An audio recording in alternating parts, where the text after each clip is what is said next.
여러분, 우리는 정말 복음을 알고 있습니까?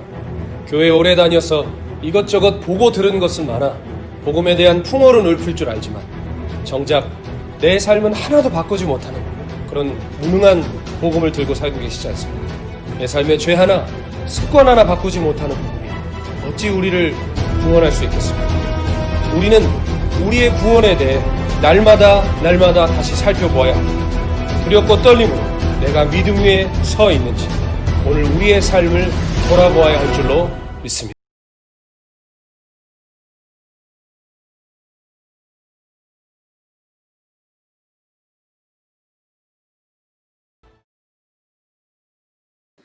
할렐루야, 귀하신 성도 여러분, 오늘 복음 강론 두 번째 시간 계속해서 여러분과 함께 하나님의 은혜 나누겠습니다. 복음은 말 그대로 복된 소식입니다. 영어로 하면 good news, 기쁜 소식, 좋은 소식이죠. 그런데 이 복음이라는 단어는 이 단어 자체만으로는 의미가 좀 부족합니다. 왜냐? 왜 기쁜지, 왜 복된지, 왜 좋은지를 알아야 복음이라는 것의 진정한 의미를 우리가 알 수 있는 거 아니겠습니까? 저녁에 집에 들어가는데 어제 주문한 택배가 와 있으면 그것도 되게 기분 좋은 일입니다. 들어가기 원하는 대학에 합격 통지서를 받아도 우리는 기쁘죠. 원하는 직장에 취직이 됐다는 소식을 들어도 기쁩니다. 내가 좋아하는 사람이 있는데 그 사람이 날 또 좋아한대요. 더할 나위 없이 기쁜 소식이죠. 그런데 이것저것 다 기쁜 소식이라면 우리가 알고 있는 복음도 그저 우리의 삶의 그냥 일부분의 기쁜 소식에 불과할까요? 여러분, 이 복음의 진정한 의미를 알려면 성경이 이 복음에 대해서 무엇이라고 말하는지 우리가 알아야 합니다. 마가복음 1장 15절에 보면 이르시되 때가 찼고 하나님의 나라가 가까이 왔으니 회개하고 복음을 믿으라 하시더라 말씀하셨습니다. 회개하고 복음을 믿어야 된대요. 왜 그렇다고 했습니까? 하나님의 나라가 가까이 왔기 때문에 회개하고 복음을 믿어야 한다고 했습니다. 복음은 하나님 나라와 불가분의 관계를 가지고 있습니다. 예수님도 공생의 기간 동안 복음을 전하시면서 항상 이 복음이 무슨 복음인지 얘기하셨어요. 누가복음 4장 44절에 보면 예수께서 이르시되 내가 다른 동네들에서도 하나님의 나라 복음을 전하여야 하리니 나는 이 일을 위해 보내심을 받았노라 하시고 8장 1절에 그 후에 예수께서 각 성과 마을에 두루 다니시며 하나님의 나라를 선포하시며 그 복음을 전하실때 12제자가 함께하였고 16장 16절에 보면 율법과 선지자는 요한의 때까지요 그 후부로부터는 하나님 나라의 복음이 전파되어 사람마다 그리로 침입하느니라 말씀하셨습니다. 예수님은 복음이 분명히 하나님 나라의 복음이라고 하셨어요. 단순히 복음은 기독교의 기본 교리를 소개하는 것이 아니에요. 하나님의 나라에 관한 하나님 나라에 대한 소식이 복음이라고 했습니다. 쉽게 말하면 이 복음은 하나님 나라의 기쁜 소식이라는 것입니다. 여러분, 하나님의 나라가 영어로 하면 Kingdom of God입니다. Kingdom of God. 근데 여기서 킹덤이 뭡니까? 우리말로 하면 왕정이에요. 왕정. 왕이 통치하는 정치체제라는 겁니다. 조선시대 때, 고려시대 때 그랬듯이요. 그렇다면 Kingdom of God은 무엇입니까? 하나님이 왕으로 통치하시는 나라라는 말입니다. 그렇다면 하나님 나라의 복음, 하나님 나라의 기쁜 소식이라는 건 무엇이에요? 하나님이 너의 왕이라는 거예요. 하나님이 통치하신다는 소식이라는 거예요. 다시 말해, 그럼 복음을 받아들인다는 것은 무엇입니까? 단순히 교회 다니겠다, 죽어 천당 가고 싶다가 아니라 하나님의 통치를 받아들이겠다는 고백인 것입니다. 단순히 신앙 고백 몇 개 줄줄 따라 할 줄 알고 교회에서 시키는 일 이리저리 열심히 내서 한다고 해서 그게 신앙이 아니라 진짜 믿음, 진짜 신앙은 하나님의 통치를 받는 것이라는 것입니다. 그런데 문제는 뭘까요? 우리 안에 나를 다스리는 다른 왕이 있다는 것입니다. 예수님이 이 땅에 초림하셨을 때 동방 박사가 유대인의 왕을 상징하는 이 별을 보고 예루살렘으로 왔습니다. 그래서 헤롯 왕한테 가서 묻죠. 유대인의 왕이 났는데 어디 계시냐고요. 헤롯은 당황했습니다. 자기가 유대의 왕인데 유대의 왕이 났다고 하니까 헤롯이 크게 당황합니다. 그리고 능청스럽게 동방박사를 속인 후에 어떻게 하죠? 2살 이하의 어린아이들을 죽이기 시작합니다. 왜일까요? 자신의 왕권을 빼앗기지 않기 위해 진짜 왕을 죽이려 했던 것입니다. 마찬가지입니다. 하나님의 통치가 우리 안에 선포될 때 우리 안에 이미 자리 잡고 있던 왕, 그 왕이 가만히 있지 않습니다. 그 왕이 누구입니까? 원수 마귀입니다. 에베소서 2장 2절에서 3절에 보면 그때에 너희는 그 가운데서 행하여 이 세상 풍조를 따르고 공중의 권세 잡은 자를 따랐으니 곧 지금 불순종의 아들들 가운데서 역사하는 영이라. 전에는 우리도 다 그 가운데서 우리 육체의 욕심을 따라 지내며 육체와 마음에 원하는 것을 하여 다른 이들과 같이 본질상 진노의 자녀이었더니 아멘. 우리가 구원받기 전에는 세상 풍조를 따르고 공중 권세 잡은 자를 따랐답니다. 공중 권세 잡은 자가 누구입니까? 불순종의 아들들 가운데서 역사하는 원수 마귀인 것입니다. 우리가 그 가운데서 육체의 욕심을 따라 지내면서 마음과 육체가 원하는 자기 마음대로 자아추구하면서 살았던 본질상 진노의 자녀가 우리의 원래의 신분이었다고 에베소서 2장 2절부터 3절이 말씀하는 것입니다. 하나님의 통치가 우리 안에 선포되었지만 우리가 그 통치를 쉽게 받아들이질 않는 거예요. 왜? 우리 안에 공중권세 잡은 자, 원수 마귀가 왕노릇하기 때문입니다. 또한 우리의 자아는 원수 마귀의 종노릇하기를 기뻐하고 마음과 육체가 원하는 대로 살아가는 것입니다. 교회를 다니고 모태신앙으로 태어나고 평생 교회에서 집사, 권사, 장로, 심지어 신학해서 목사가 됐을지라도 내 마음과 뜻이 원하는 대로 행하는 자아추구하는 자아우상 숭배자들, 본질상 진노의 자녀들이 왜 우리 안에 없겠습니까? 여러분, 우리 안에 있는 왕이 하나님의 통치를 좋아하지 않죠. 내 삶의 주인 노릇하던 내 자아가 하나님께 굴복하는 것을 좋아하겠습니까?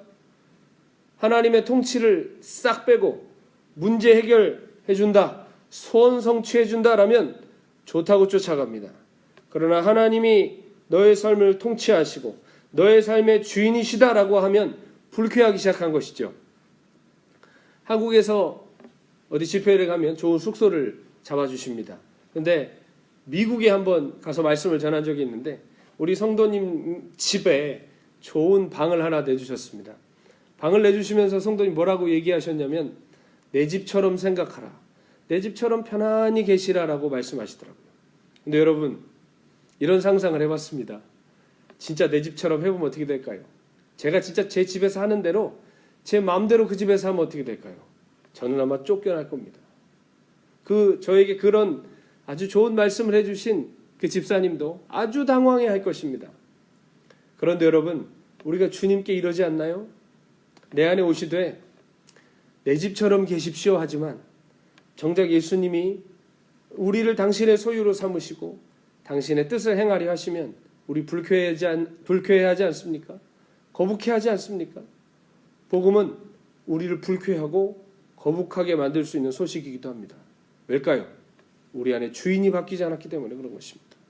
병 낫고 문제 해결받고 소원 성취하는 것을 넘어 복음은 하나님이 너의 왕이시다, 하나님의 통치를 받아야 한다, 그 통치 아래 너희 삶을 드려야 한다라고 우리에게 촉구하기 때문입니다. 20세기 기독교 귀한 사상가였던 C.S. 루이스는 이렇게 말했습니다. 예수 그리스도의 복음을 들은 사람이 보일 수 있는 반응은 단 2가지뿐이다. 하나는 그분의 발 앞에 엎드려 자신의 삶을 드리는 것, 하나는 돌을 들어 그분께 던지는 것. 실제로 신약성경에서 그랬죠. 복음을 듣고, 베드로의 복음을 듣고 3,000명이 그날 어찌할꼬 가슴을 치며 회개했습니다. 그러나 똑같은 복음을 스데반에게 들었을 때 사람들은 돌을 들어 스데반에게 던졌습니다. 여러분, 복음은 둘 중에 하나입니다. 주님의 종이 되든지 마귀의 종이 되든지, 내가 주인 되어 살든지 주님을 주인으로 모시고 살든지 결정해야 하는 것입니다. 복음은 전도할 때 받는 물티슈 따위의 것이 아닙니다. 받으면 좋고 안 받으면 많은 그런 것이 아니라 정말 우리의 삶을 송두리째 바꿔놓을 만한 무게를 가진 것입니다. 그러므로 우리는 복음을 진지하게 받아들여야 합니다. 왜라고요? 복음은 그냥 한 귀로 듣고 한 귀로 흘리고 믿는 셈치고 교회 와서 앉아있는 것이 그게 복음의 열매가 아니라 복음을 받아들이겠다는 것은 하나님의 통치 안으로 들어가겠다는 이야기이기 때문입니다. 그러므로 내가 정말 복음과 상관 있는 사람인가 아닌가 확인할 수 있는 방법이 하나 있습니다. 반드시 우리가 복음 안으로 하나님의 통치 안으로 들어가기 위해서 거쳐야 되는 문이 있습니다. 이 문을 통과하지 않은 사람은 가짜입니다. 이것이 이 문의 이름이 무엇인지 아십니까? 바로 회개입니다. 무엇을 회개하는 것입니까? 과거의 죄 몇 가지 쏟아놓는 것인가요? 아닙니다. 죄 몇 가지가 아니라 내 존재 자체가 죄덩어리라는 것을 회개하는 겁니다. 죄의 종노릇하고 마귀의 종노릇하고 내가 주인 되어 살았던 것, 하나님 없이 살았던 존재적인 회개를 하는 것입니다. 죄를 지어 죄인이 아니라 죄인이기에 죄를 지을 수밖에 없었던 본질상 진노의 자녀임을 회개하는 것입니다. 요즘 한국교회 회개의 메시지가 아주 희미해져 갑니다. 회개는 단순히 과거에 잊고 싶은 몇 가지 죄 목록을 쏟아놓는 게 회개가 아닙니다. 혹은 기도문 몇 마디 진지하게 따라하는 것이 회개가 아닙니다. 회개는 주인을 바꾸겠다는 선언입니다. 삶을 돌이키겠다는 결단입니다. 여러분은 회개를 통과하시고 예수 믿고 계십니까? 지금도 회개하는 삶 살고 계십니까? 하나님 안에 그 통치 안에 거하는 삶 살고 계십니까? 사람들은 회개했냐 물어보면 10년 전 혹은 20년 전 잠깐 있었던 아주 통렬한 회개의 경험을 이야기합니다만 여러분, 살아있는 회개는 오늘도 진행되어야만 합니다. 왜요? 회개한다는 것은 하나님의 통치 안으로 들어가겠다는 결단이기 때문입니다. 그러므로 회개 없는 믿음은 가짜입니다. 회개 없는 신앙생활은 자기 기만하고 있는 것입니다. 회개 없는 구원은 대사기극과 같습니다.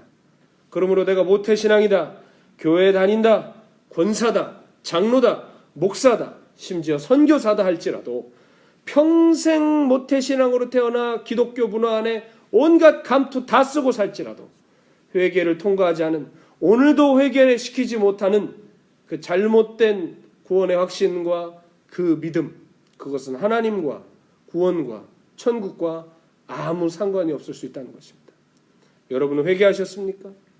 지금도 회개하고 계십니까?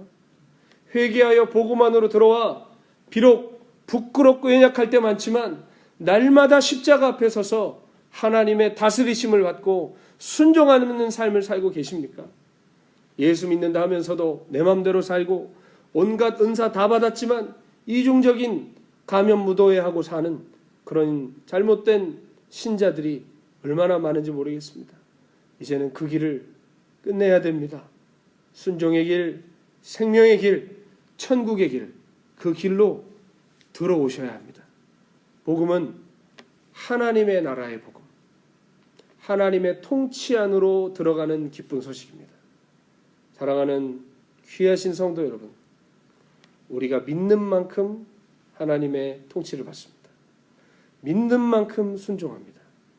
순종으로 나타나는 크기만큼이 믿음의 크기입니다. 오늘 내가 믿고 있다는, 구원받았다는 그것의 증거는 무엇입니까? 교회 다니는 거, 단기 선교 열심히 다니시는 거, 봉사하고 헌신하는 것, 그것이 아니라 우리의 믿음은 하나님의 통치를 받아 순종으로 열매 맺는 것으로 증명되는 줄로 믿습니다. 정말 예수 믿는 사람은 자기가 주인된 삶을 끝장냅니다. 사도 바울이 갈라디아서 2장 20절에 뭐라고 고백했습니까? 내가 그리스도와 함께 십자가에 못 박혔다. 이제 내 안에 사는 것은 내가 아니라 오직 그리스도이시다. 이제 내가 사는 것은 나를 사랑하셔서 나를 위하여 자기 자신을 버리신 하나님의 아들을 믿는 믿음 안에서 사는 거라고 고백했습니다. 우리 안에 지금 누가 계십니까? 정말 주 예수님이 계십니까? 그러면 그분의 통치가 우리의 삶의 시작이 되어야 됩니다. 하나님의 나라가 우리의 삶에 한 걸음 한 걸음씩 순종으로 나타내야 됩니다. 말은 잘하지만, 혈통은 좋지만, 교회의 모든 생리와 구조를 다 알지만 하나님 나라와는 전혀 상관없는, 한 번도 회개한 적 없는, 혹은 과거의 회개로 끝나버린 그런 죽은 신앙의 자리를 이제 털고 일어나서 다시 한번 하나님의 거룩한 통치, 순종의 자리로 들어갈 수 있는 저와 여러분 되시기를 주 예수님의 이름으로 간절히 축원합니다.